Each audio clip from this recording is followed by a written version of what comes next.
guys, welcome to this new video here on my YouTube channel. Today I will give you my personal review of the Patrik AEON Foil. I bought this foil a few months ago. It was quite expensive and I was waiting to buy a new foil for actually quite some time, but I never really knew what foil I should buy. So I was sticking by my old F4 foil for plenty of years. It served me really well. But then the rumor came up about the AEON foil, and Michel Becker, who is our Wind Lounge team rider and a good friend, he told me in private about this foil and he basically convinced me. So I still quite blindly bought this foil. I was extremely surprised by pretty much everything about this foil. And I would say we start opening the bag. And by the way, guys, of course, little advertisement, we are selling this foil in our surf shop, the Wind Lounge, and it has become one of our best-selling products this year. It's completely nuts. So the hype is definitely real. It's crazy. All of the PWA riders are testing it. I think most of them will use it in this PWA season. It's winning competitions left, right and center. And the rumor inside of the industry is that if you don't bring this foil to the competition, it is really hard or almost impossible to win. So what you see right here is pretty much exactly how you get the foil. So this is the first thing that surprised me. And my personal opinion is this should be a basic thing for all foil brands, that you deliver your foil in some nice bags, so you don't pay extra for these bags. It all comes like this, and that's just beautiful. I'm gonna take out some pieces here. As you can see, I got some different back wings. I got the 150, 160, 195, and the 195 back wing you basically don't really need if you're slalom racing.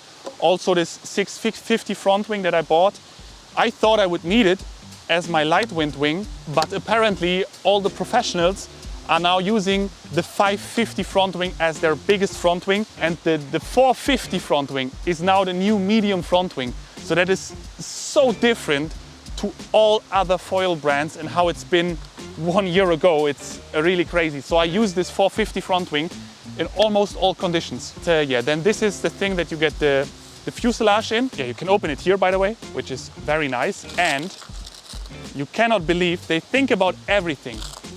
It has a freaking protection plate in here. I just saw this now for the first time, by the way. So the fuselage cannot go through here. And we had this problem plenty of times with other foil brands. My fuselage is the Titan fuselage. We will get to all the details in a moment, because you might think it's a simple fuselage, but it's not. It's much more than that. It's the V2 fuselage, by the way. I got told from Michel that this is pretty much the only fuselage that you need. I got the DNA S mast. This is the expensive mast. So you get this little shim set, which is very important. You will see in a moment why that is. Screwdriver, all screws are working with Torx, so very easy. And that's pretty much it. I don't have more than that. So the first impression when I unboxed it the first time, unfortunately I didn't film that, was the most positive experience of a foil unboxing that I've ever had in my entire life. It's thought of everything, and then you see these little Swiss tech stickers everywhere and you're just like, nice. Swiss people are nice and accurate. So I told you guys this is a review, and now I will have to tell you a first negative thing. You see this foil mast, and when I got it, it didn't look like this. It was a little bit higher. You can only buy it in one version, so you have to cut it off according to your foil. And this is, I understand why they do it. They don't have any other options. But I was like, cutting a mast like this, sketchy. Then you put it in here. It is, from the get-go, pretty much perfect. The next thing that I can show you guys is this little thing here. So the mast continues a little bit further towards the front of the box. And this is really nice. You have this little piece of soft plastic, and it helps you setting the rake. So when I put the screws, that is very nice, and also the mast is prevented from moving too much. So far I didn't even have to put a shim, so it's extremely easy, but especially the width here is wider, which helps you with stiffness, the mast, and then the mast gets slimmer the further you go up. And on top of here the mast gets very, very thin. Also something I haven't seen like this before. And this thinness is the reason for the price. So you can also buy a cheaper version of this mast. It's a little bit thicker, which makes it a tiny little bit slower, but a lot cheaper. But you pay pretty much for the thinness. So this is the thinnest mast I think that you can buy. And now come some innovations that I've also never seen before. Yeah, so as you can see, there are only 2 screws, which is already extremely special. Most foil brands use 3 screws, and most foil brands have a weak point here at this connection. So a lot of foils are breaking right here. Now this foil does not have a straight connection. You have a little angle here. You can see it especially here. You would guess, okay, must be loose. But now if I push here, I can really push with all my body weight. The fuselage is locked. It is so good, you cannot imagine how many problems that solves. So you take pressure off the screws, which makes the whole connection much safer, much stiffer, and it's just great. It's so simple. But yeah, they're the first one to do it like this. And so what we will do now is a one-take test of the stability of the self-locking system, just to show how great this actually is. And Christopher is going to try and hang off the fuselage. Yeah. So to prove it that it's a one-take, there are no screws in it.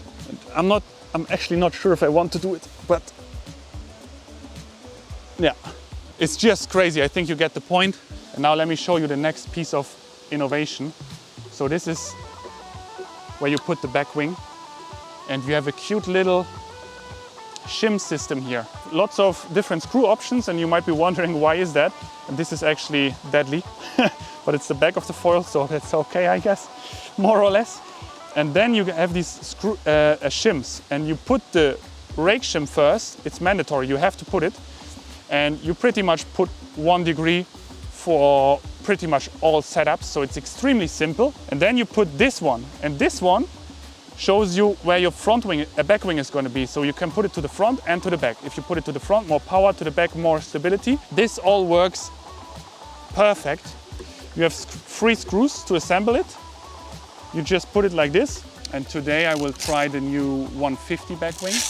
That is the fastest back wing available. And with other foils, you often have a lot of twisting with your wings. This is why they put these little knots here. You can see it. And you also have tiny holes here, and you can actually see a lot of details on these wings. The finish is also pretty much perfect, by the way, which is not the usual case. And yeah, so you put it here, and you can see there's pretty much no movement. And now if we put the screws, so well thought through, it's amazing. It's really simple to use. Yeah, it's just great. So next up is the front wing. I will use the 450 front wing, so the medium front wing. I will have to buy the smallest one. The problem is once you get started with these foil things, there is a tendency to buy more and more stuff. But it's also just extremely fun. So if you want to have everything, you pretty much need 3 front wings and 2 back wings. And for free racers, what you do is you take either the 650, 750 or 900, depending on your location. So there are plenty of details in here again. It's just nice. I don't know what to say. It's just nice. You have titanium knots here. This is so thought through. And when you look at the front wing, you also have tiny holes here, and this is just all so good. And now you put the front wing, and it's not moving at all. It's right away, all the twisting is taken out of it. And now you have big screws, but to make it more stiff, of course, which is again so nice, but it fits the same screwdriver. So you only need 1 for the entire foil. And now the foil is assembled, and of course this is a review, so it took a little bit longer, but it's basically bop, bop, bop, and you're done. And now take a look at the shape of the front wing. This was also very, I knew it beforehand because Michelle told me how it works, and that this is one of the secrets of the foil. But because of this shape, I can only explain this as an amateur, sadly. But this is what's giving you the crazy amount of extra lift, and this is the reason why instead of a 600 front wing that I would use before, I can now use a 450. You have the water channeled here in the middle, which brings you extra power. And this is a very, very different concept to for example, the F4 foil that I was coming from. And it is so surprising how much more power and stability you get like this. And the next thing is that the back wing, the tips, they also go up. So the tips of the front wing and of the back wing are going into the same direction, which again gives you much more stability. With my foil that I had before, the tips of the back wing went down, and in the end there are many technical details that are also, some of them are very, very hard to understand if you're not Patrik AEON who develops this stuff. But yeah, you pretty much use way smaller front wings with this foil than with different brands. This again makes you then faster. It gives you the same power, it's more stable. The speed difference for me from my F4 foil that I had before going to this was average speed like 3 knots easily, and max speed maybe 1 to 2 knots different, but you don't feel like you die all the time, and that is what matters to me. One more negative thing I want to mention. This is my other back wing, and if you look at this tip, you can see it's gone. And with the foil that I had before, everything was a little bit, thicker, so it was a little bit less sensitive. And so I realized, you have to pay more caution to this, and because the tips of the back wing go up, when you get in shallow waters, these tips are usually what touches the ground first.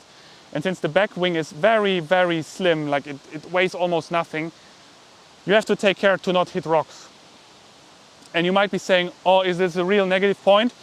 It actually is if you're somebody that sometimes hits rocks, like me.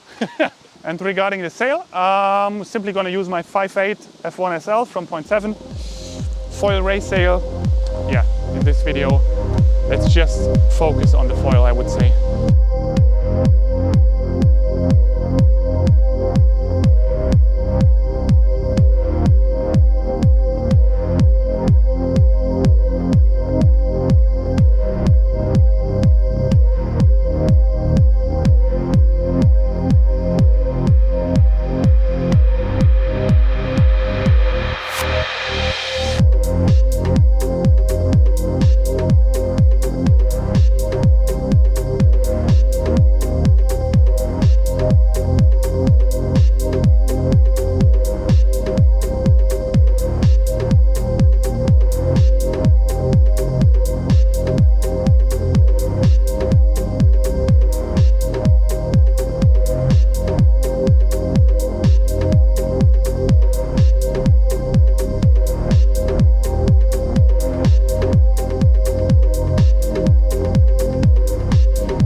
Guys, I am back from the water, It was a beautiful session. It was really amazing.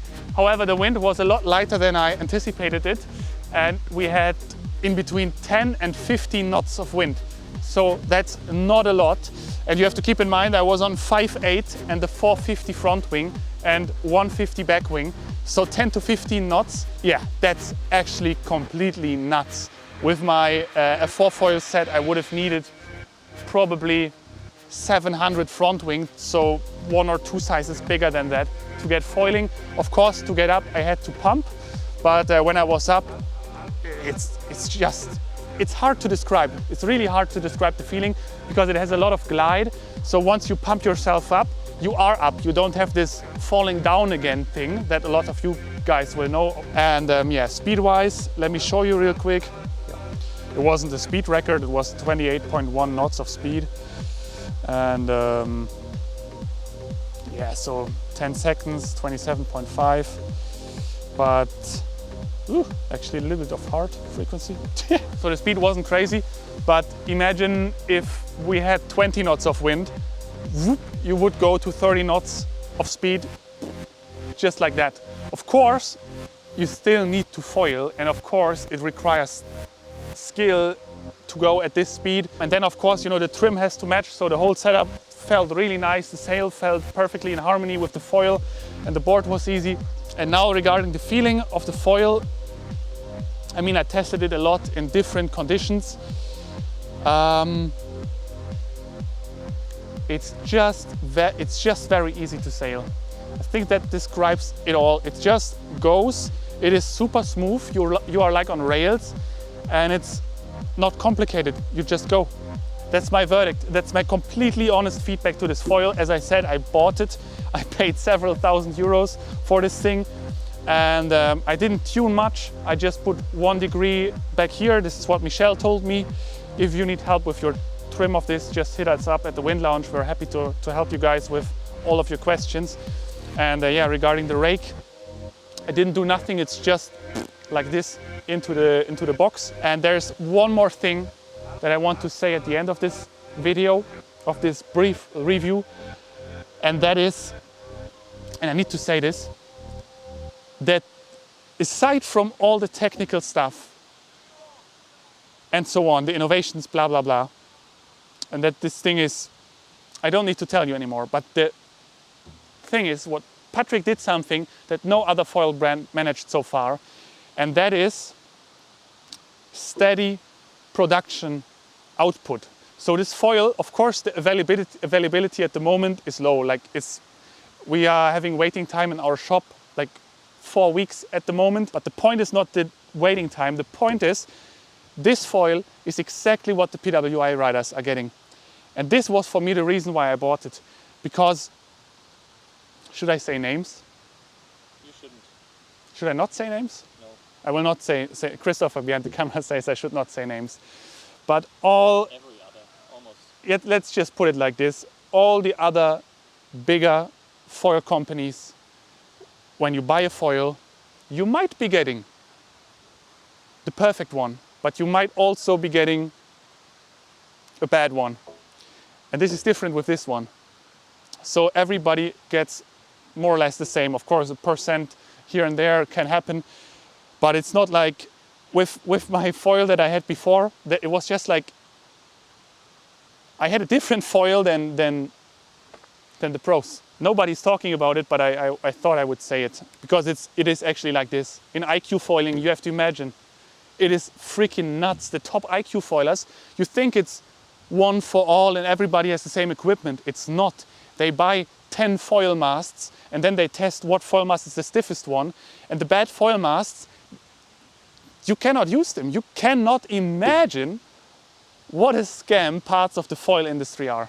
And with this, I want to finish this video. And write me in the comments what foil you are using, how you're feeling, what your struggles are with your foil. Please write me in the comments if you knew that with almost every brand, every foil is a little bit different and that you most likely do not have the stuff that the pros use. Sorry, I just want to add one last thing to this video because of my little rant. And the windsurfing industry is very small, so everybody knows everyone.